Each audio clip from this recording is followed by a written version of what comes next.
Episode ke-341, Kinmu, Peti, Kilin Naga, serta tulang belulang yang berterbangan di langit jatuh bersamaan ke tanah. Hati Kinmu tenggelam dalam keputusasaan. Sejak awal ia berusaha menghindari suara sekecil apapun agar Shingen, si cabul itu, tidak menemukan mereka. Namun takdir berkata lain. Semua rencananya seakan hancur dalam sekejap. Brak, brak, brak. Mereka menghantam tumpukan tulang. Kerangka-kerangka di sekitarnya langsung ribut. Ada yang berteriak karena tulang panggulnya patah, ada yang menuduh pahanya diinjak, bahkan beberapa saling berebut tulang rusuk. Tak lama kemudian, keributan berubah menjadi perkelahian. Entah dari mana mereka memperoleh pentungan tulang dan mulai saling memukul hingga tengkorak berhamburan ke segala arah. Kecuali Shingen benar-benar tuli. Mustahil ia tidak mendengar keributan sebesar ini. Kinmu berdiri dengan tubuh gemetar sambil memandang sekeliling. Kabut tebal mulai menipis dan cahaya perlahan muncul. Saat menoleh ke timur, ia langsung terpaku. Di tengah kabut sungai bergelora. Sebuah dunia luas yang seluruhnya tersusun dari tulang belulang perlahan terbentuk.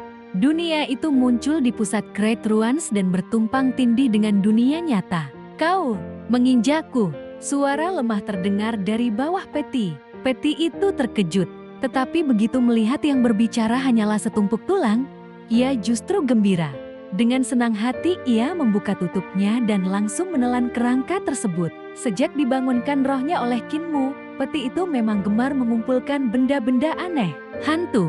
Kilin Naga langsung menegakkan seluruh bulu dan sisiknya. Tubuhnya kaku melihat gunung yang dipenuhi kerangka.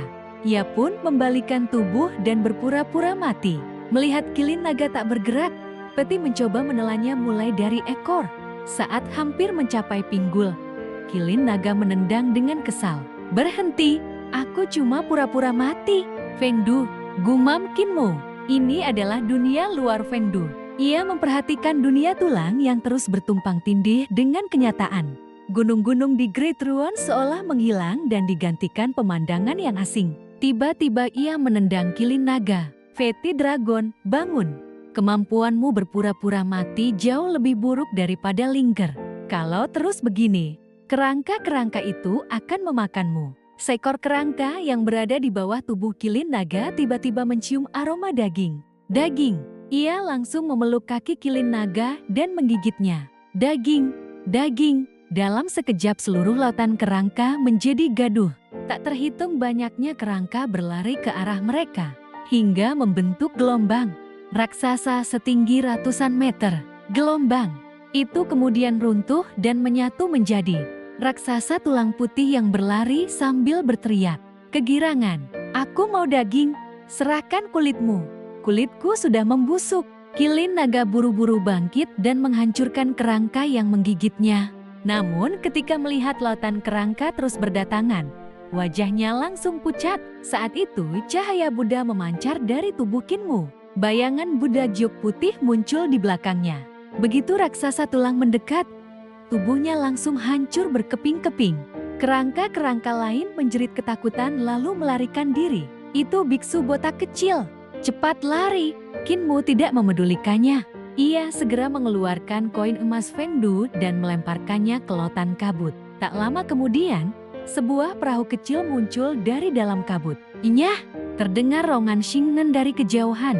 Ia telah mengejar sumber keributan itu. Setiap langkahnya menghancurkan ribuan kerangka. Sementara satu pukulan saja cukup meratakan gunung tulang. Kemarahannya telah mencapai puncak. Kinmu berkali-kali mempermainkannya. Dan kini ia hanya memiliki satu tujuan, membunuh pemuda itu.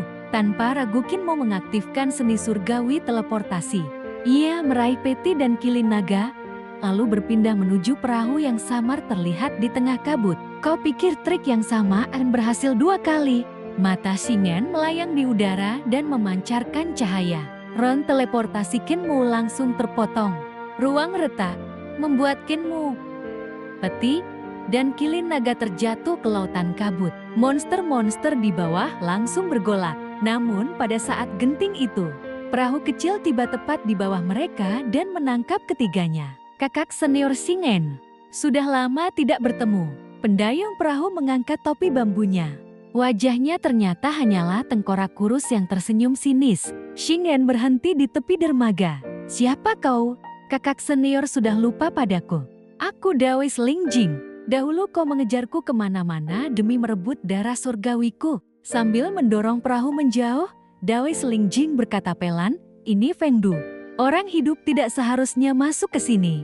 Xingyan mendengus. Ia melangkah ke atas lautan kabut seolah berjalan di tanah datar. Kabut langsung bergolak hebat, tetapi ia terus mengejar perahu itu. "Kalau orang hidup tak boleh masuk, mengapa mereka bisa naik perahumu?" Dawes Lingjing tersenyum. "Kau punya uang?" Xingyan tidak menjawab. Di Fengdu, uang membuat hantu mau mendayung perahu. Pemuda ini membayar ongkosnya, jadi ia boleh masuk. "Kau tak punya uang, pulanglah." "Ada terlalu banyak keberadaan di Fengdu yang tak sanggup kau hadapi." Xingyan tetap maju, namun tiba-tiba seekor monster raksasa muncul dari dasar lautan kabut dan menyeretnya ke bawah. Kilin naga buru-buru menjulurkan kepala keluar perahu untuk melihat. Dawes Lingjing langsung menekan kepalanya dengan tongkat bambu. "Jangan sembarangan melihat, makhluk di bawah sana bisa menggigit kepalamu." Belum selesai ia berbicara, lautan kabut kembali berguncang. Raungan monster menggema ke segala arah. Gunung-gunung tulang bergerak dan berubah menjadi raksasa yang berlarian ketakutan. Kilin naga langsung berbaring sambil menutupi matanya dengan kedua cakar. Meski diam-diam masih mengintip melalui sela-selanya, pertempuran di bawah kabut semakin dahsyat. Gelombang besar mengangkat perahu hingga ke puncaknya sebelum kembali menghantam permukaan. Mu membuka mata surga yang cerah. Barulah ia menyadari bahwa bukan hanya satu monster yang melawan Xingyan, melainkan beberapa monster raksasa sekaligus. Melihat pemandangan itu, ia tak mampu menahan kekagumannya. Xingyan benar-benar luar biasa. Dawes Lingjing mengangguk. Memang, tetapi di sini, bahkan dia tak mampu menguasai keadaan. Ia menjelaskan bahwa lautan kabut terbentuk dari kebencian para korban yang gugur pada akhir era pendiri kaisar. Karena terlalu banyak yang mati di Great Ruins, kebencian mereka berubah menjadi monster yang kekuatannya sebanding dengan dewa dan menjaga pintu masuk Fengdu. Mu terkejut. Kalau begitu, kerangka-kerangka tadi adalah orang-orang yang tewas pada masa itu? Mengapa mereka tidak bisa masuk Fengdu? Karena Fengdu hanya menerima jiwa yang memenuhi syarat. Api redup berkobar di rongga mata Dawes Lingjing. Hanya mereka yang memiliki kekuatan setara dewa yang diizinkan masuk. Bahkan aku nyaris gagal. Sisanya hanya bisa berkeliaran di pinggiran Fengdu dan tak pernah berhasil menyeberangi lautan kabut. Mu termenung. Berarti, kebencian para arwah itulah yang justru menghalangi jalan mereka sendiri menuju Fengdu. Dawes Lingjing melanjutkan bahwa Raja Yama sebenarnya ingin membawa mereka semua masuk. Tetapi Fengdu terlalu kecil dan juga harus terus berjaga terhadap ancaman Yodu. Tak lama kemudian pertempuran di lautan kabut semakin sengit. Xingyan bertarung sendirian melawan monster-monster yang lahir dari kebencian ribuan jiwa. Namun tetap mampu bertahan. Dawes Lingjing memandang ke kejauhan lalu berkata, "Kaisar manusia cepat turun. Xingyan akan segera lolos. Dan jangan lupa, sekarang kau berutang 5 koin Fengdu." Mu mengeluarkan 4 koin lagi dan menyerahkannya. Dawes Lingjing menerimanya dengan puas. "Dengan cukup uang, suatu hari aku bisa memperoleh tempatku sendiri di Fengdu." Perahunya perlahan menghilang ke dalam kabut. Sebelum lenyap, ia sempat berkata, "Orang hidup sepertimu disukai di Fengdu.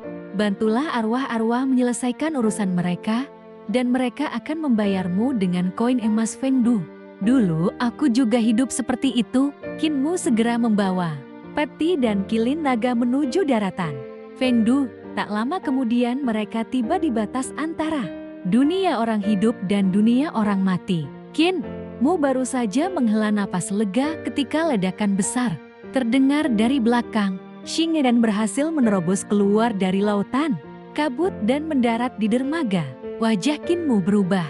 Ia segera berlari memasuki dunia orang mati. Kilin naga ikut berlari sekuat tenaga. Tetapi tiba-tiba ia sadar sesuatu yang mengerikan. Di sampingnya bukan lagi Mu, melainkan sebuah kerangka yang mengenakan pakaian tuanya. Ia menoleh ke tubuhnya sendiri. Dirinya juga telah berubah menjadi kerangka. Ketakutan itu membuat kedua kakinya lemas hingga ia benar-benar pingsan. Kali ini bukan pura-pura. Kinmu hendak mengangkat kilin naga ketika terdengar suara ledakan lain. Bang! Tubuh Shingen tiba-tiba berubah. Sebuah kepala baru tumbuh di lehernya. Sepasang lengan muncul dari bawah ketiaknya. 4 kaki tambahan tumbuh dari tubuhnya. Lalu tubuh-tubuh lain terus bermunculan, saling bertumpuk menjadi satu.